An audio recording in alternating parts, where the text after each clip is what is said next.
Więc mieliśmy 4 jeźdźców związkowej Apokalipsy, a teraz te 4 filary, które będą trzymać związek i nie upuszczą go. Informacje znajdujące się w tym miejscu były subiektywnie testowane na zwierzętach z gatunku Homo sapiens.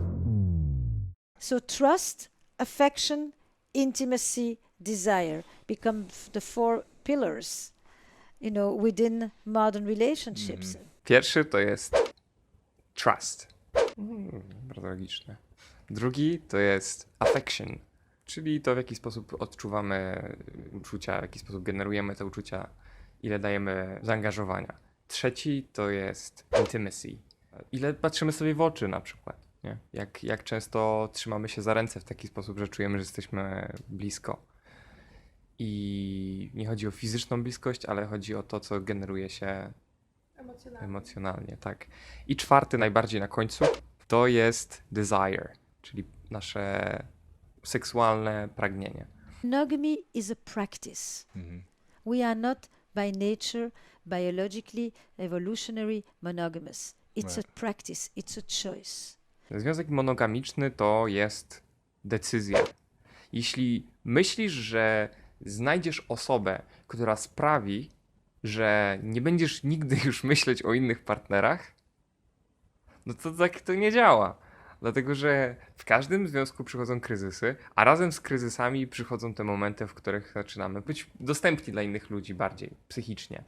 Związek monogamiczny to jest decyzja i praktyka przede wszystkim. You have mind, you have fantasy, you have memory, you have a lot of things. At what point do we become non-monogamous? Where does non-monogamy start? I być może twój związek jest niewystarczająco dobry, ale pytanie jest jakby, co ty jesteś w stanie zrobić, żeby ten związek był wystarczająco dobry. Czyli znowu przekładanie tej odpowiedzialności z oczekiwań, które masz względem partnera, na siebie samego. In the era of self-fulfillment and the right to happiness, we don't have more desires today than the previous generations. We just feel more entitled to fulfill our desires. And we feel that we have a right to be happy. My personal happiness. To, co mnie najbardziej chyba uderzyło w tym wszystkim, jakby ludzie, kiedy nie ma tej jakby energii seksualnej, to najczęściej myślę, że zastanawiają się, co takiego jest nie tak w partnerze, że on nie jest w stanie mi dać tej energii seksualnej, tak? A Ester zrobiła badania, które były jakby na przestrzeni wielu kultur i wielu krajów, i z tych badań wychodzi jednoznacznie to, że wcale nie ma jednej rzeczy, która będzie w partnerze, która będzie cię wyłączać seksualnie. What is desire? Desire is to own the wanting. If you ask people a question that goes like this, I turn myself off when? I turn myself off by. Not you turn me off when, and what turns me off is. To, co cię tak naprawdę wyłącza seksualnie, to jest to, w jaki sposób ty prowadzisz swoje własne życie. Ona zadała pytanie, jakie rzeczy sprawiają, że nie jesteś chętna seksualnie, nie jesteś jakby wyłączona, turn off. Kiedy jestem przejedzona, kiedy nie ćwiczę, kiedy nie mam kontaktów z ludźmi, takich na poziomie właśnie intymności. A teraz właśnie, co sprawia, że twoja energia seksualna jest aktywna? Kiedy robię to, co kocham, kiedy czuję, że żyję pełnią życia, kiedy nie jestem, na przykład nie jestem zawalona obowiązkami, odpisywanie na maile. When I don't feel confident, when I numb myself, when I feel dead, when I don't feel thriving, when I'm not alive. You will really hear that it has very little to do with sex. Bardzo istotną rzeczą, caretaking, jakby opiekowanie się. They don't need me because desire is about wanting you. Love is also about needing you. Caretaking is a very powerful experience in love, and it is a very powerful anti-aphrodisiac.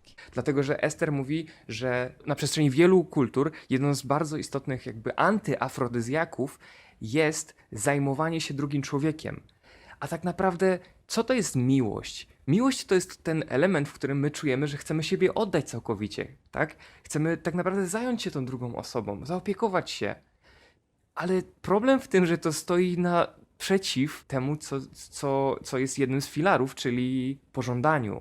Dlatego, że co to jest pożądanie? To jest ten element niewiadomej, to jest ten element takiego, wiesz, bycia ryzykownych jakichś zagrań, nie? Wychodzenia poza schematy codziennych rzeczy. Na ile my jesteśmy w stanie być taką osobą, na ile my chcemy być taką osobą. If you do the things that you enjoy, that's really nice, that's comfortable, that's cozy, that solidifies the friendship.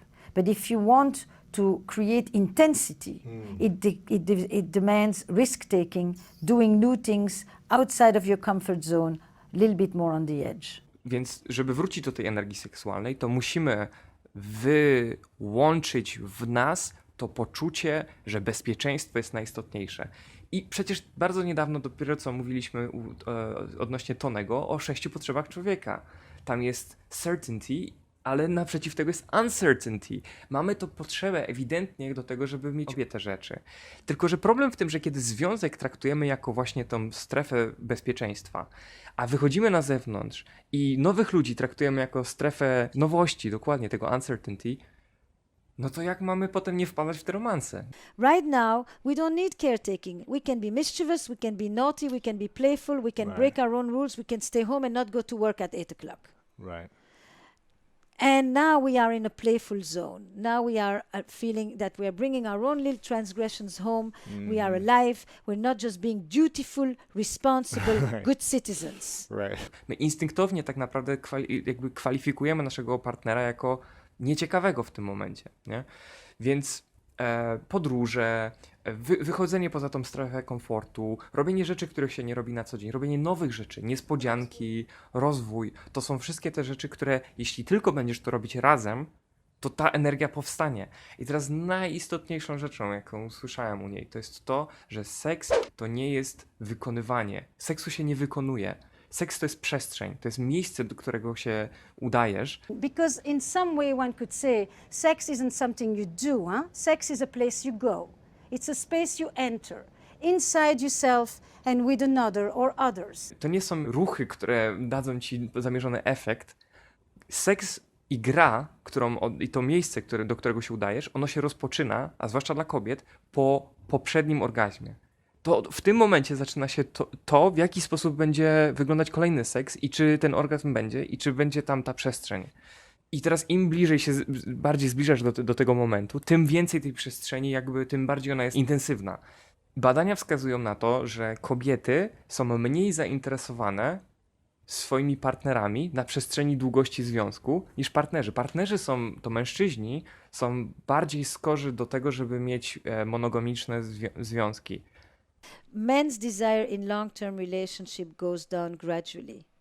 He actually is much more able to remain interested, and maybe just because he's interested in the experience itself and he has a partner there.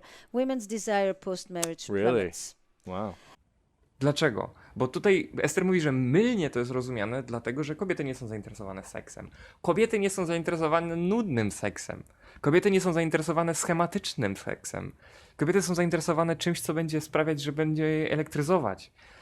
And it often has to do with the fact that the story, the character, the plot is not seductive. The romance, which is an essential ingredient of turn on for the woman, often disappears in the long-term relationship. Na ile ty w swoim związku jesteś w stanie, wiesz, wygenerować to po prostu, nie? Dać tą przestrzeń jednocześnie tego bezpieczeństwa i tą przestrzeń nowości, tego bycia on the edge, takiego niepewności, nie?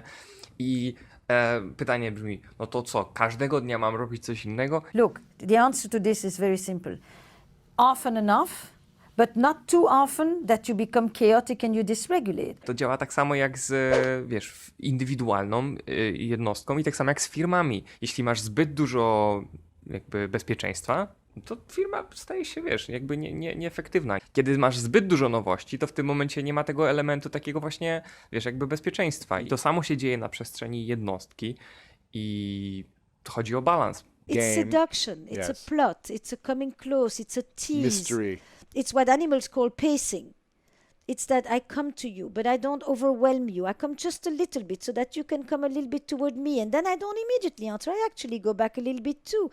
Have you ever seen animals? They do this kind Yeah. of pacing. And it is an essential playful ingredient of seduction and excitement. Jest bardzo dużo ludzi, z którymi możesz mieć romans i jest nie tak dużo ludzi, z którymi możesz przeżyć całe życie. I bardzo często to nie są te same osoby. The fact is, you could find other. I'm not sure it would be better, but you definitely can find other. Yeah. And there are lots of people you can love, and there's only a few you can make a life with. And they're not always the same. Czy poszukujesz love story, czy poszukujesz life story? How do I know this is the best? No, you don't. Yeah. When do I find the best? No, you don't. You don't find your partner, you choose your partner. It's very different. You know, if you think you're going to find somebody who is the person who's going to make you stop looking, it doesn't work this way. Because no, it doesn't. Because at some point your inner rumblings will start up again, and then you will say, oh, probably Start it's not. looking. To, w jaki sposób chcemy zbudować tak naprawdę dobre związki, wymaga znacznie większej ilości wypełnionych czynników. W sensie nie jest tak łatwo znaleźć partnera, który będzie spełniał te czynniki. I powiedzmy sobie o nich. Żeby mieć dobry romans, wystarczy, że jest ta energia seksualna. Wystarczy, że masz spełniony podpunkt emocji jakby. A beautiful love story can be just about feelings. So, and you can love more people than those that you can make a life with. That doesn't mean you make a life with people you don't love, but it means that there is a whole other set of ingredients. Czyli dajmy sobie wzajemnie emocje. Ale tak naprawdę, kiedy wchodzisz w coraz głębsze poziomy jakby poznania tego człowieka, to dochodzisz do znacznie bardziej istotnych rzeczy, jak na przykład dzielone wartości w życiu. For that, you need more of shared vision, shared mission, shared values, stuff that is not just in the domain of feelings, but also in the domain of beliefs. Jeśli macie inne perspektywy na posiadanie dzieci albo finansów, to nie ma żadnego znaczenia w kwestii romansu. Dlatego tak łatwo jest znaleźć partnera do romansu. Ale spróbuj z tym partnerem potem żyć. Nagle się okazuje, że ludzie odchodzą od swoich partnerów, którym byli przez całe życie, do partnerów, z których mieli romans. I co? Nie działa. Dlaczego nie działa? Bo trzeba czegoś znacznie więcej, żeby żyć ze sobą razem. Views about money, views about independence and separateness versus connection, views about emotional expressiveness, views about power. Więc są takie podpunkty, które ludzie powinni jakby rozważyć zawsze, kiedy szukają partnera na całe życie, kiedy chcą ten life story.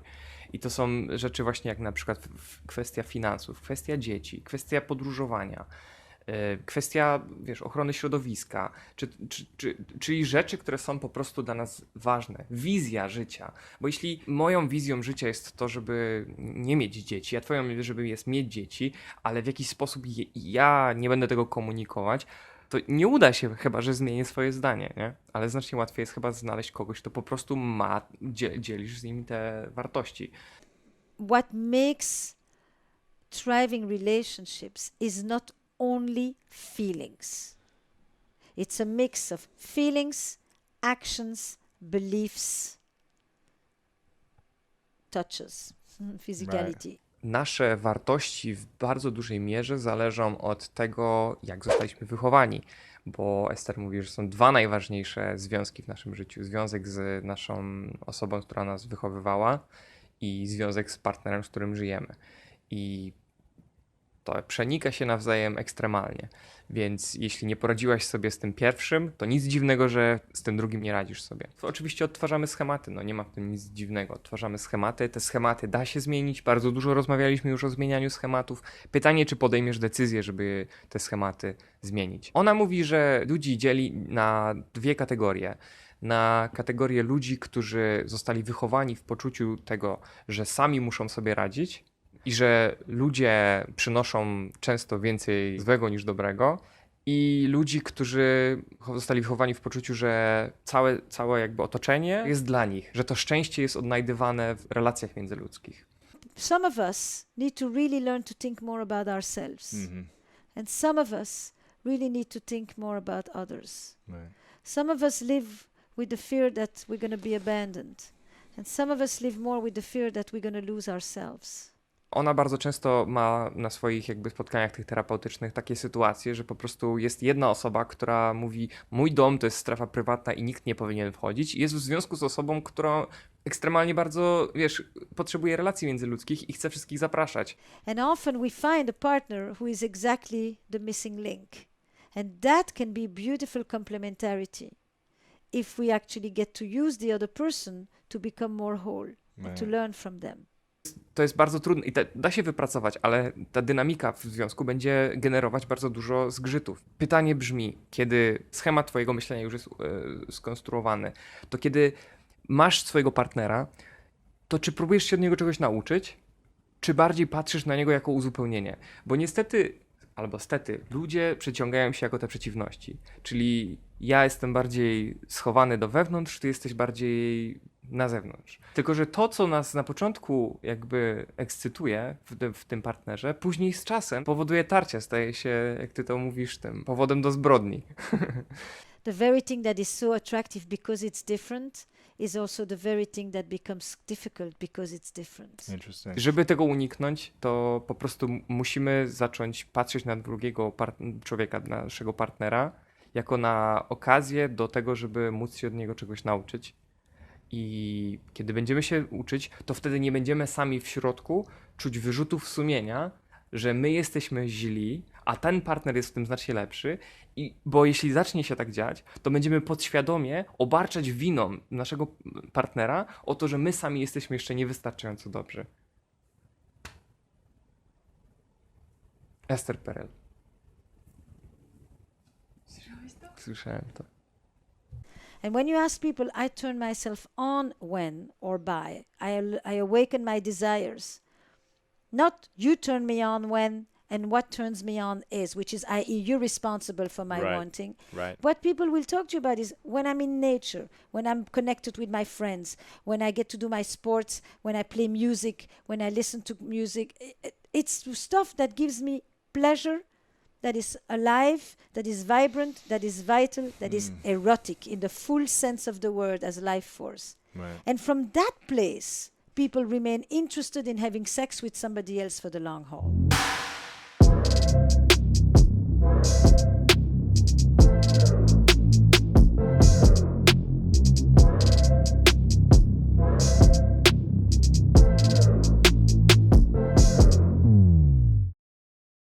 Próbowałeś już coś teges, szmeges, pom, pom, pom?